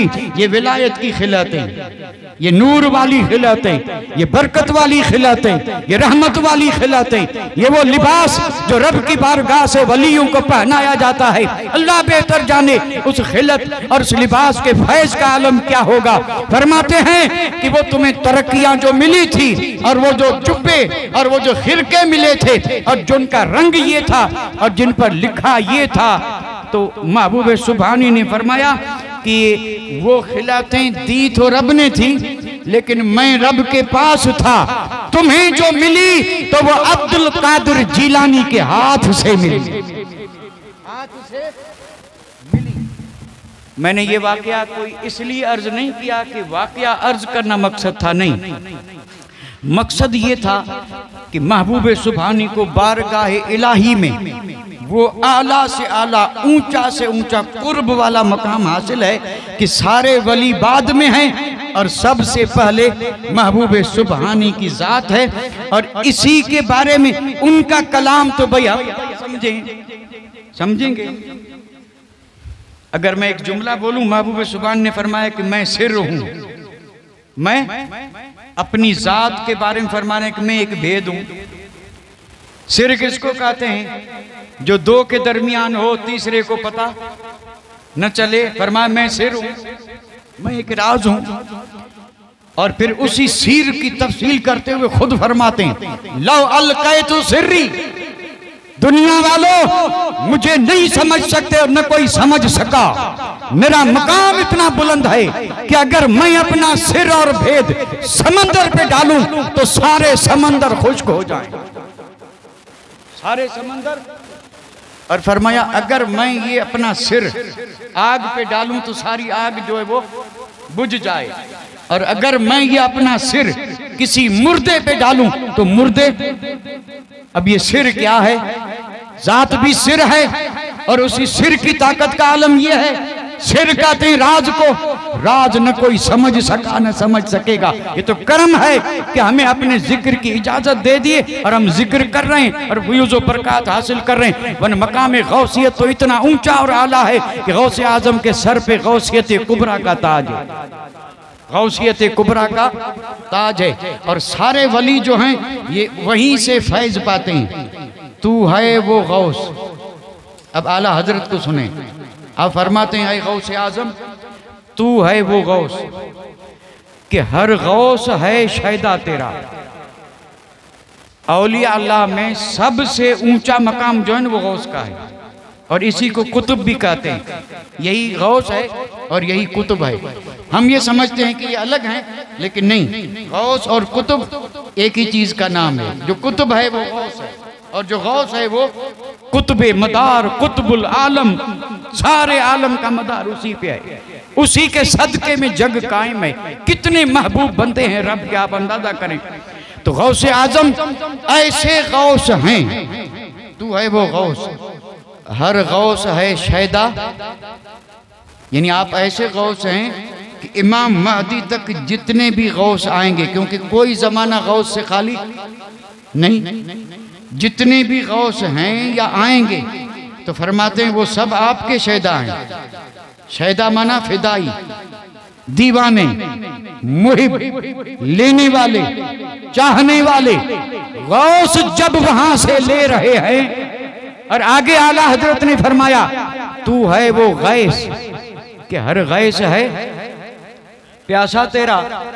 यानी आप वो बादल हैं, आप वो बरसात हैं कि बाकी सारी बरसातें आपकी प्यासी हैं। यानी दुनिया को तो वो सैराब कर रहे हैं, लेकिन आपके दर के वो प्यासी हैं। और प्यासी बन के जब आते हैं तो आप उनकी प्यास बुझाते हैं और वो जाके कायनात वालों की प्यास बुझा देते हैं। वो ऐसे बादल हैं, बरसते जरूर हैं, लेकिन जब खाली होते हैं तो फिर आके बगदाद से भरते हैं और फिर जाके बरसते हैं। और जहां बरसते हैं वहां हरियाली ही हरियाली। ये कहां बरसते हैं? वली बादल, गौस बादल, ये मी बरसते हैं, भरते हैं, आते हैं। अब ये बरसते हैं, आते हैं, भरते हैं, कहां बरसते हैं? सवाल तो हो सकता है कि नहीं भैया, आसमान वाले बादल तो जमीन पे बरसते हैं, पहाड़ों पे बरसते हैं, जंगलों पे बरसते हैं, वीरानों पे बरसते हैं। आसमान वाले बादल जमीन पे बरसते हैं, फिर जमीन चाहे जैसी हो। लेकिन ये जो विलायत के बादल हैं ये कहां बरसते हैं? कोई मुश्किल मसाला नहीं है, सुनी सुनाई बात है, सबके इल्म में है। औलिया अल्लाह के बादल मोमिनों के दिल पे बरसते हैं। ये जो दिल है ना, दिल, इस पे बरसते हैं।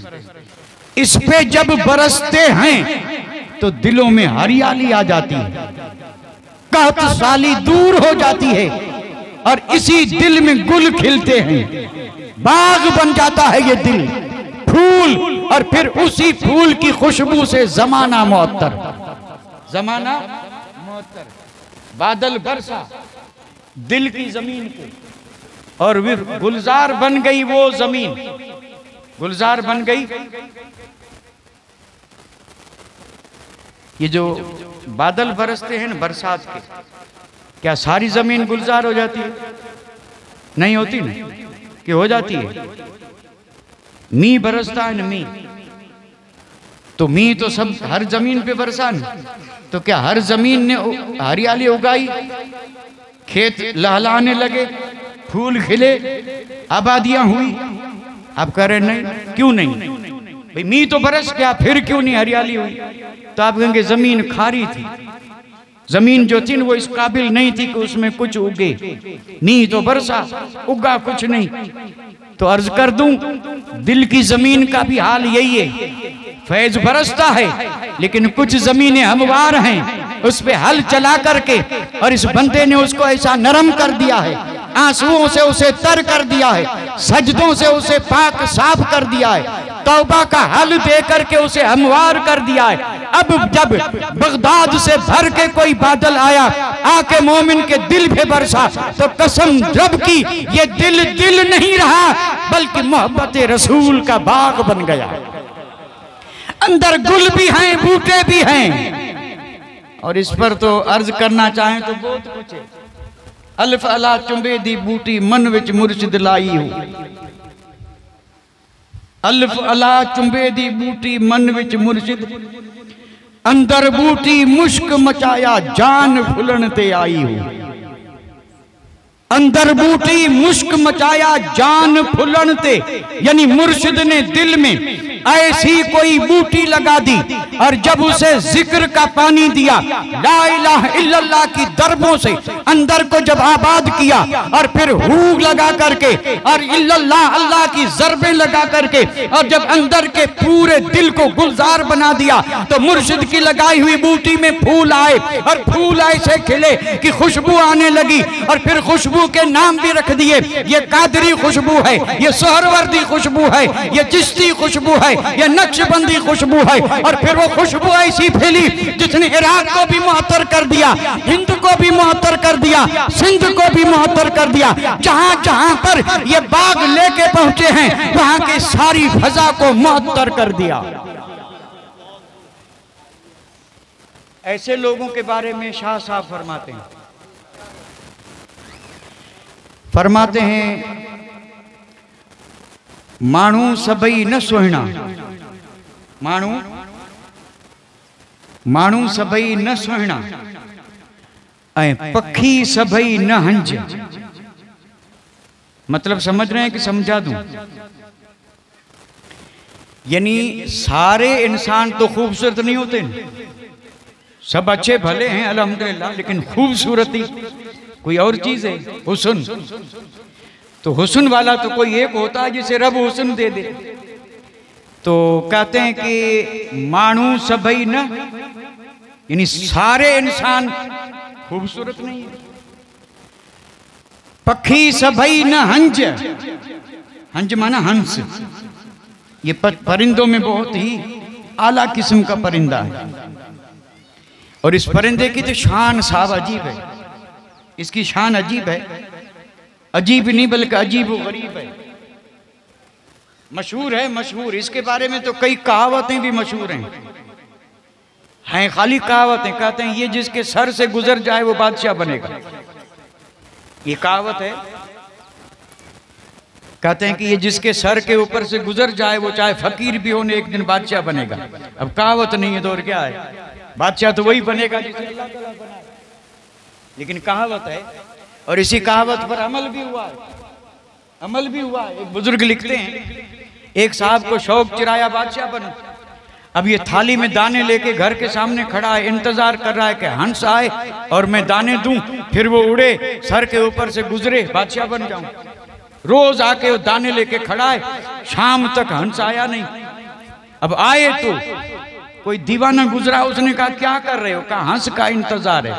तो उसने कहा नादान, ऐसे हंस थोड़े आएगा, तुम ये करो कि दाने रोज फेंकते रहो और उस पे तरह तरह के परिंदे आते रहेंगे। कौवा भी आएगा, मुर्ग भी आएगा, मोर भी आएगा, आते रहेंगे। अगर किस्मत अच्छी है तो कभी न कभी इसमें हंस भी आ जाएगा। बड़ी इबरत वाली बात है। यानी किसी एक को खास करके ये कहना कि यहीं से नहीं, तुम सबको समझो कि ये दुआ वाला है तो कोई न कोई दुआ वाला निकल आएगा, ऐसे तलाश किया जाता है। और आप चाहें कि बस दुआ वाला ही मिले, नहीं मिलेगा। आप ये अकीदा यकीन रखें कि नेक है, अच्छा है, हो सकता है दुआ मिल जाए। तो इस तरह आप दुआ लेते रहें, कभी न कभी कोई आ जाएगा अल्लाह वाला जो दुआ दे के चला जाएगा। उसने कहा दाने लेके उम्र भर खड़े रहोगे, हंस नहीं आएगा।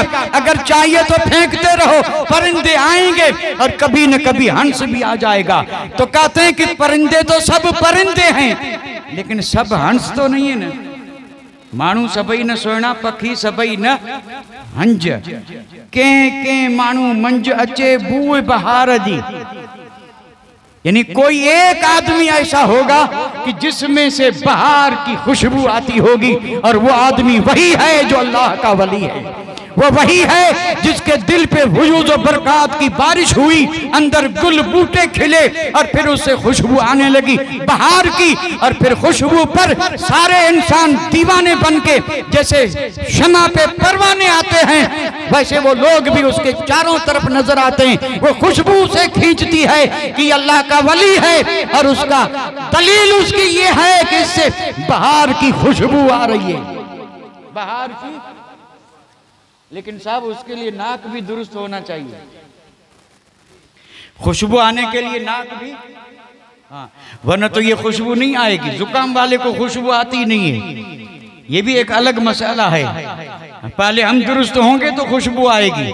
यहाँ पहले हमारे अंदर कोई है ही नहीं कि जिससे खुशबू, और फिर कहें खुशबू है नहीं, ये हमारी कमजोरी है। हो सकता है खुशबू हो और हमारी नाक ही दुरुस्त न हो। ऐसे कई लोगों ने बड़े बड़े वलियों का इनकार कर दिया, किया या नहीं किया। एक बात अर्ज करूं, वक्त ज्यादा तो नहीं हो रहा, ज्यादा तो खैर हो रहा है। जुमे का दिन बड़ा बरकत वाला दिन, आज तो 2 बरकतें जमा हुई हैं, आगे जुमा हमारा इंतजार कर रहा है। सुभान अल्लाह। और ये अल्लाह का करम है कि सब सुबह ही से जुमे की तैयारी भी करके आए हैं। और ये नीयत कितनी अच्छी है कि महफिल से उठ के सीधे मस्जिद में जाएंगे। ज़िम्न में अगर थोड़ा बहुत काम हुआ तो वो भी सवाब ही का काम होगा, सवाब ही का काम होगा। कितने मजे की बात है जो मैं अर्ज कर रहा हूँ। ये पाकिस्तान के एक बहुत ही बड़े मुनाजिर थे, मौलाना मोहम्मद उमर अचरवी।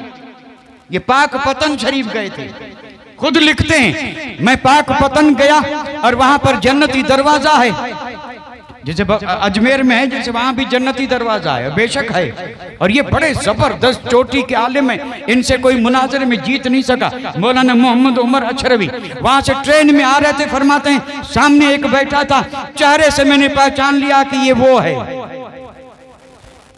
ये खुद हजरत अल्लामा मोहम्मद उमर अचरवी फरमाते हैं कि सामने बैठा था, मैंने पहचान लिया। और ये पहचाने जाते हैं, हकीकत में पहचाने जाते हैं। अल्लाह महफूज रखे, ये वलियों के दुश्मन हो और पहचान न हो, ये हो नहीं सकता। और आज तो उनकी सबसे बड़ी पहचान है मूंछ को साफ करना। पता नहीं क्या बीमारी लगी है, रोजाना सुबह उठ करके बूढ़े जवान सब पहले पूरी मूंछ साफ करते हैं। और ये नूसत है, नूसत मना है, ये मना है। इस तरह मूंछ साफ करना, मूंछ बढ़ाना भी मना है, बिल्कुल साफ करना भी मना है। लेकिन आज इन्होंने अपनी पहले सर मुंडाते थे, वो निशानी थी, अब मूंछ मुंडा। देख लेना, ये जो वलियों के दुश्मन हैं, अल्लाह ने उनकी मर्दानगी भी छीन दी। मूंछ मर्द की होती है और ये मूंछ साफ करके और फिर पाश करते हैं कि अब हमें रहा कुछ नहीं, सिर्फ वलियों से अदावत रही है। अल्लाह महफूज रखे। ऐसा बैठा था, उसने भी जब देखा न कि तो बड़ा नूर वाला बंदा है, तो उसने कहा हजरत कहाँ से आ रहे हैं? तो आपने कहा पाक पतन शरीफ। तो उसने कहा हमने सुना हुआ जन्नत का दरवाजा, आप भी उसमें से निकले होंगे। फरमाया कई बार निकला हूं, तू तो एक बार कह रहा है, कई बार निकला हूं। तो उसने कहा कि उसमें से जो निकले वो जन्नती? फरमाया बेशक जन्नती। तो उसने आपका रुमाल लिया और सूंघने लगा, और रुमाल सूंघ करके कहने लगा हदीस में है, हदीस में कि जन्नतियों के लिबास से खुशबू आएगी, आप अगर जन्नती हैं तो खुशबू आनी चाहिए। तो आपने फरमाया जाहिल नहीं हूं, तूने हदीस यहाँ तक पढ़ी, आगे पढ़ के देख। और आगे हदीस में यह है कि जन्नत की खुशबू सिर्फ जन्नतियों को आएगी, दोज़खी को नहीं आएगी। तू दोज़खी है इसलिए नहीं आती, अगर कोई जन्नती होता तो खुशबू आ जाती।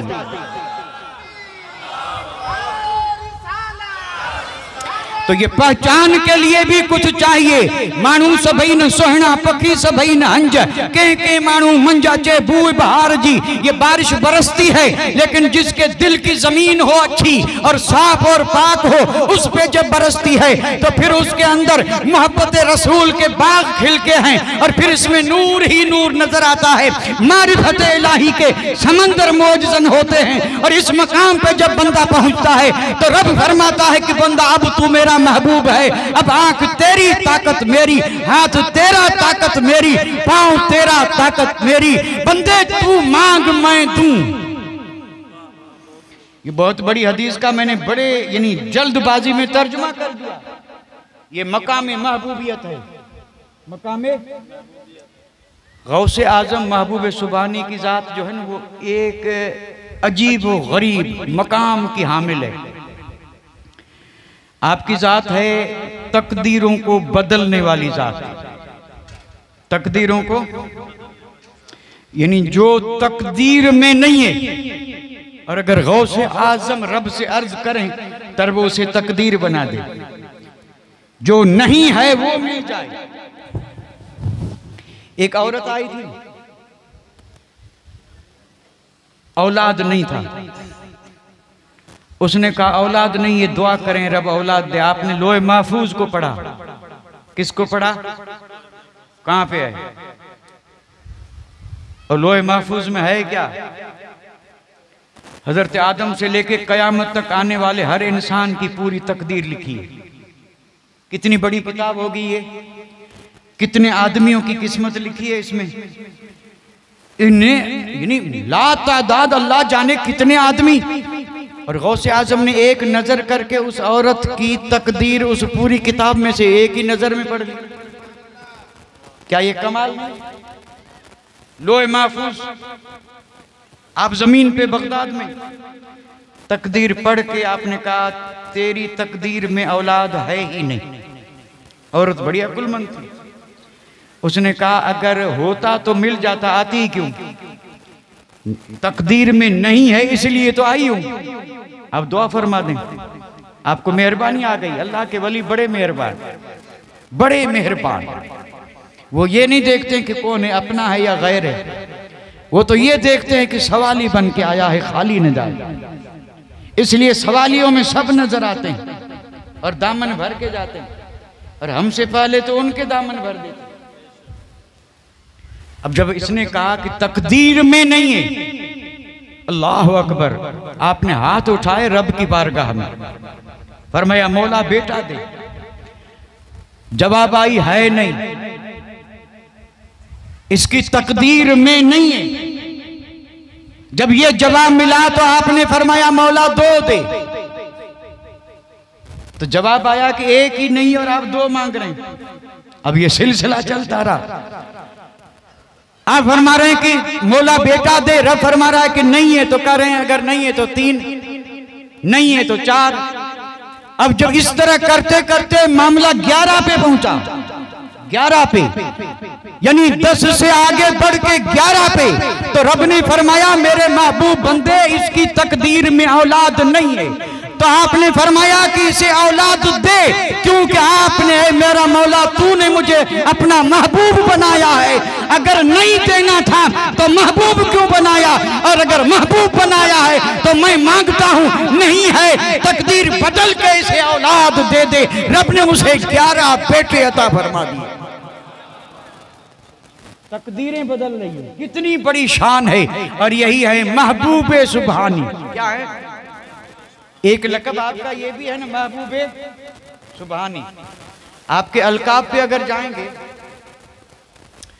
तो इतने सारे अलकाब हैं कि एक एक लक़ब पे बड़ी ज़ख़ीम किताबें लिखी गई, हम तो समझ भी नहीं सकते। शहबाज़े लामकानी लक़ब है ना, मतलब क्या? किंदीले नूरानी, ये लक़ब है या नहीं? गौसे समदानी, कितने सारे लक़ब हैं। लेकिन पूरी दुनिया में आप सिर्फ और सिर्फ एक ही लक़ब से मशहूर हैं, और वो लक़ब है मोहियुद्दीन। वो लक़ब है। अच्छा, मोहियुद्दीन का माना क्या है? दीन को जिंदा करने वाला। दीन को, एक सवाल करूं, जवाब मैं खुद दूंगा। ये मोहियुद्दीन, ये लक़ब आपको दिया किसने?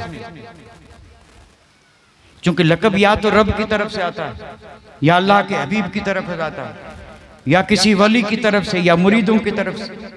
लक़ब इन्हीं चीजों से मिलता है। तो ये जो आपको लक़ब मिला मोहियुद्दीन, दिया किसने? न तो रब ने दिया, न रब के रसूल ने दिया, न किसी सहाबी और किसी वली ने दिया, न किसी मुरीद ने दिया। फिर यह लक़ब दिया किसने? सुना जरूर है लेकिन गौर नहीं किया। मोहियुद्दीन का लक़ब शेख अब्दुल कादिर जिलानी को दीन ने दिया है। जो दीन है ना, दीन, इसी दीन ने दिया। दीन ने कहा कि है अब्दुल कादिर, आज से आप मुहियुद्दीन हैं, आज से आप, सारे लक़ब बहुत ऊंचे हैं लेकिन पूरी दुनिया में आपकी शोहरत, आपकी याद और आपका जिक्र हर अदना से आला इसी लक़ब से कर रहा है, मुहियुद्दीन। मुहियुद्दीन लक़ब किसने दिया? इसी पाक दीन ने दिया। दिया या नहीं दिया? आप कहीं से आ रहे थे, अचानक नजर पड़ी, बहुत ही बूढ़ा ज़ईफ़ुल उम्र, बीमार, खस्ता हाल, सिर्फ हड्डी और पोस्ट, कुछ भी नहीं, ऐसा आदमी जमीन पे पड़ा है। आपकी नजर गई, नजर पड़ी, लगी नहीं हो, लगने से अल्लाह बचाए, वलियों की लगते नहीं, नजर पड़ती है। लगे तो बर्बाद कर दे और किसी पे नजर पड़े तो आबाद कर दे। हाँ, ये एक जबरदस्त मसाला है। जो लोग वलियों के नजर करम के मुनकिर हैं उनसे कहो बद नजर लगती है कि नहीं, बुरे की नजर में असर हो और भले की नजर में न हो, क्या ये हो सकता है? हो ही नहीं सकता।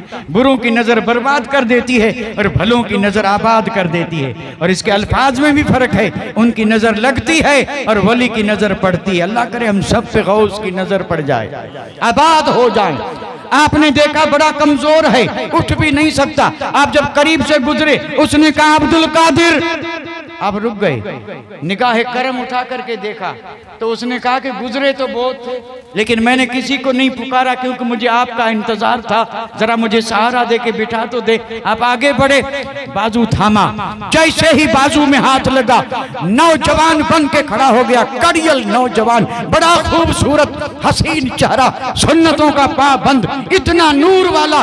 गौसे आजम ने कहा कि अल्लाह के बंदे ये हुआ क्या? बड़ा कमजोर था, मेरा हाथ लगते ही तो ताकतवर हो गया। उसने कहा मैं इंसान नहीं हूं।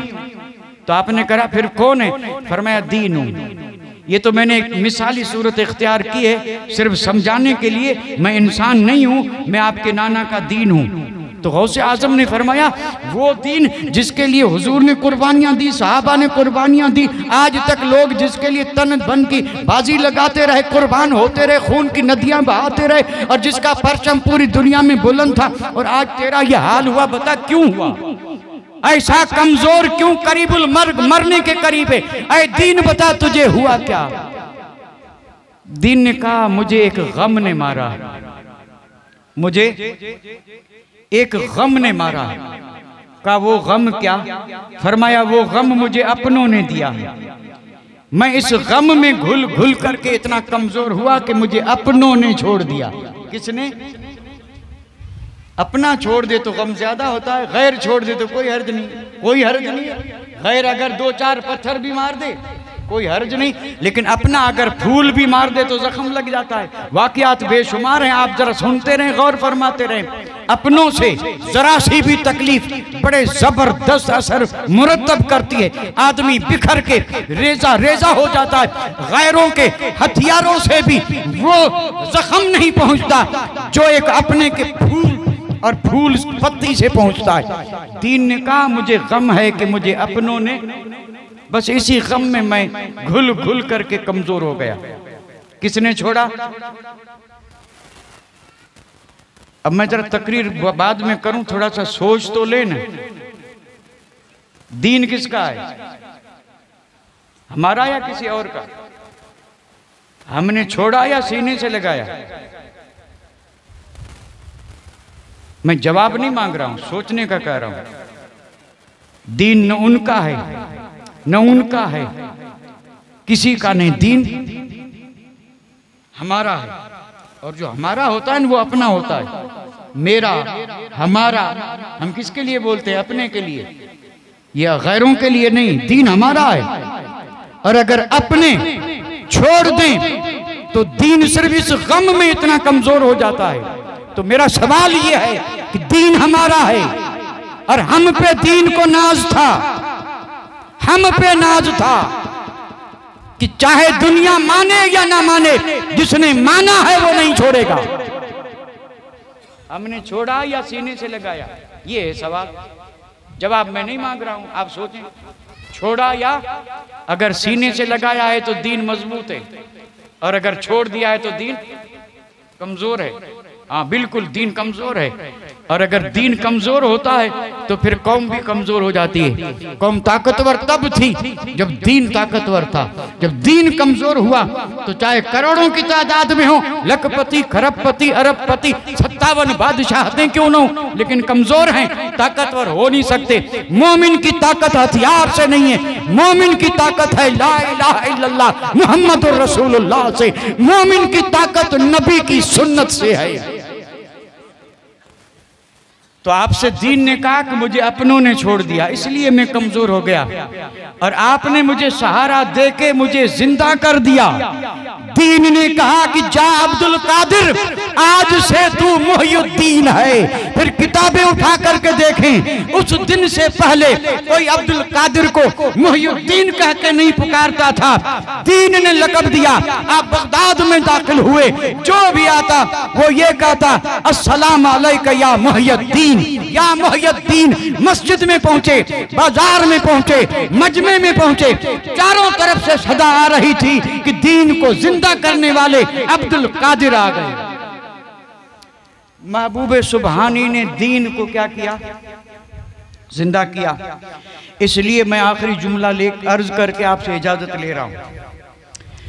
महबूब सुबहानी का एहसान सिर्फ हम पे नहीं है, ये जितने भी मुहद्दिस हैं, मुफस्सिर हैं, चाहे जिस ग्रेड के हों, मशाइख, पीर, आलिम, फाजिल, कारी, शेख तफसीर, शेख हदीस, जो जितने भी हैं और जो होंगे, महबूब सुबहानी का एहसान सब पे है, सब पे है। इसलिए आप और हम देखते हैं अल्हम्दुलिल्लाह, कोई मुनकिर नहीं, सब उर्स मना रहे हैं, सब उर्स मना रहे हैं। और जितने भी बड़े बड़े हैं, सब ने महबूब सुबहानी का उर्स मनाया है और फैज हासिल किया। क़यामत की सुबह तक करते रहेंगे। वमा अलैना इल्लल बलाग व आखिरु दावाना अनिल हम्दुलिल्लाहि रब्बिल आलमीन।